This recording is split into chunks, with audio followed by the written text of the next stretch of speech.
Hey guys, Big Dog Beeve out at the range. It's January. It's a little chilly out here, but it's actually a halfway decent day. It's not all that windy. It's not all that cold. It's cold, but it's not as cold. It hasn't been the frigid temperatures.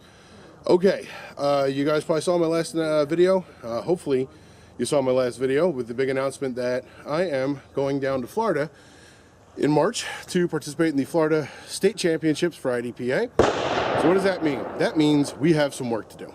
Okay, first of all, obviously we are going to be shooting the Springfield XDM 525 in 45 ACP in the CDP class, but in order to get ready for that, we need to chronograph our rounds. I know that the ones that I have are fairly close, but I got to double check. You know, I don't want to go all the way down there and all of a sudden, oops, doesn't work. So I have my 200 grain plated semi-wad cutters. I have some factory ammunition just to test it. I have my 200 grain plated round nose, and I have my 200 grain lead semi-wad cutters. So I'm just going to give them all a shot down the chrono. I am not going to shoot it this time. I got new rods, so hopefully it will not be shot.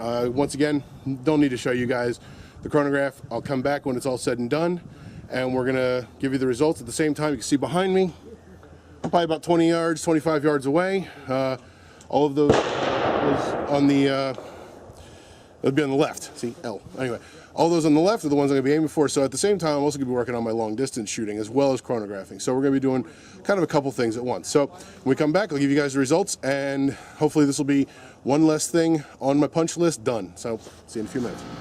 Okay, so we just got back from the range.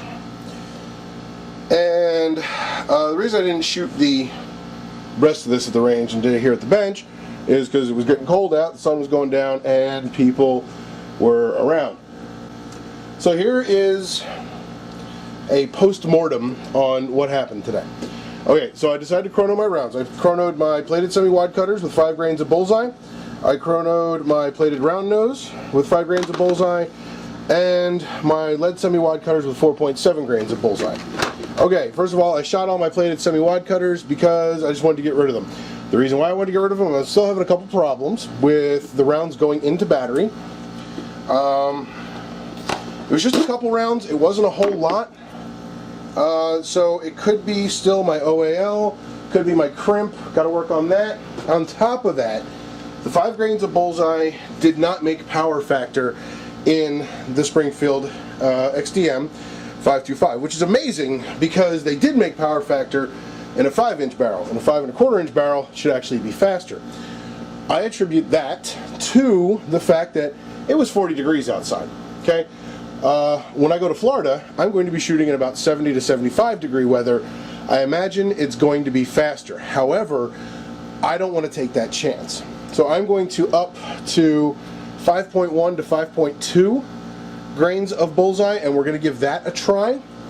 We'll go back and chrono again, and what we'll probably do is I'll make up a bunch of rounds, chrono them, see if they go.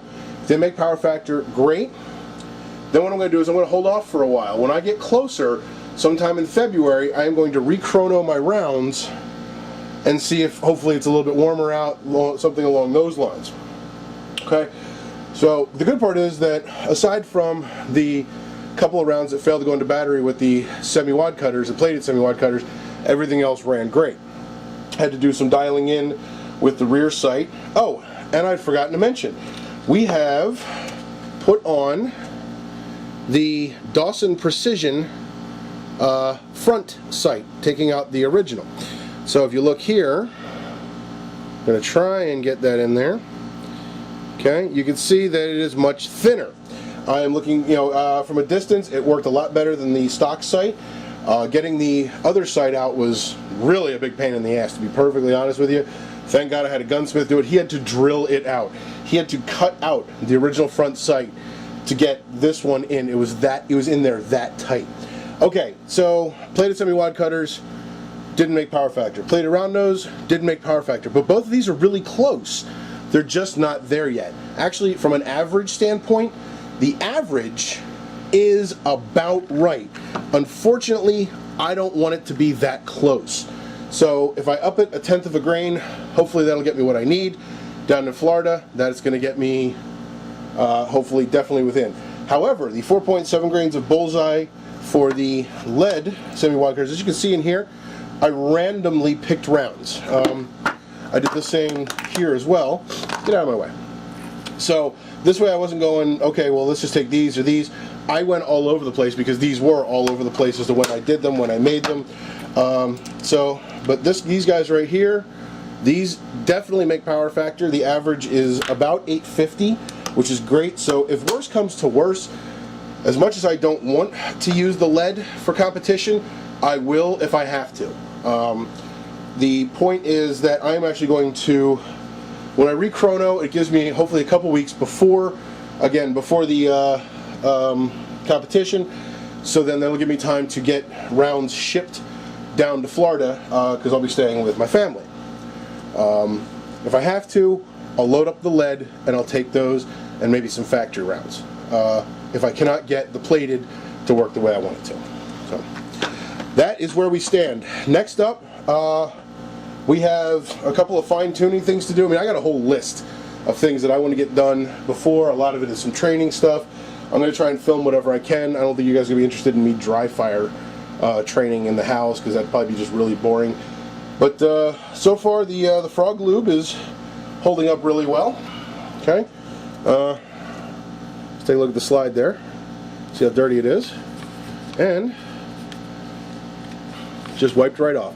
I am not going to be doing a whole lot of cleaning on this gun right now, because I'm under the impression, or I have been, the research that I've done has shown, or has told me, and I've seen other people do it, is that when they go to major matches, that they don't clean their guns beforehand. Or if they do clean them, they actually put rounds down range to kind of get them fouled up, so to speak, to kind of condition them a little bit for shooting. That being said, as always, guys, appreciate watching. Stay tuned for more updates, and I will see you next time.